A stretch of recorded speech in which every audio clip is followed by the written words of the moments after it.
मेरा टिकटकका साथीहरू कहाँ कहाँ ठाउँ ठाउँ टोल टोलमा जिल्ला जिल्लामा कहाँ कहाँ छरिएर बस्नु भए नसा चेपिएका खुम्चिएका पीडितको लागि राम्रोसँग टिकटक हेर्नुहोस्, धैर्य गरेर हेर्नुहोस् है। म कामको बिजी हुँदा पनि म तपाईँहरूलाई सिकाइदिएको छु।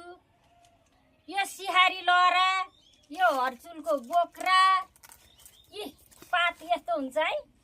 हर्चुलको बोक्रा, यो बोक्रा, अनि यो सिहारीको लहरा, अनि हेरी यो थिर्जो मजाले कुटेर पिसाएर रलल्ल बनाएर 3-4 दिन खाएर त हेर्नुहोस् त, विचार गर्नुहोस् न। डाक्टरले त ज्याप्पै अपरेसन भनिदिन्छ। टिकट काटेदेखिको लिएर ढोका खोल्ने नाम बोलाउनेसँगको पैसा लिन पाउँछ उसले। यो खाएर हेर्नुहोस् त तपाईँहरू, तपाईँको नसा त 2-4 दिनमा सिधा हुन्छ नि। रौसी खायो र ज्याप्पै आँखा तिर्मिराएर नसा हल्लाउन।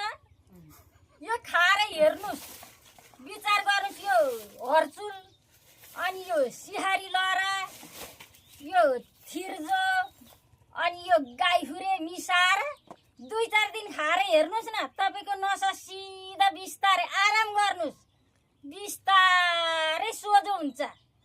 खाली बुर्से ठायो अनि लट्याइदिन्छ, अनि खाना छोडे दुख्न थाल्छ। यसले त सोझ्याउने काम गर्छ नि, मैले त सिकाएँ है। हेर्नुहोस्, फेरि बाउलाई पागल नभन्नुहोस्। यो दबाईहरू छैन भने मसित आउनुहोस् लिनलाई, म पैसा लिँदिनँ, म त्यसै फ्रीमा दिन्छु। यो लहरा ज्वरो म सित्तीमा दिन्छु। तर हाम्रो समाजमा हाम्रो चाहिँ बुद्धि हुँदैन के।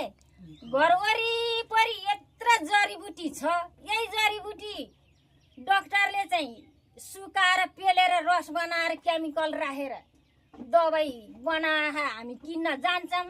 हामी ताजा खोजेर खाने चाहिँ हाम्रो बुद्धि छैन, होइन त दिदी बहिनी हो? बुद्धि निकालौँ क्या अब।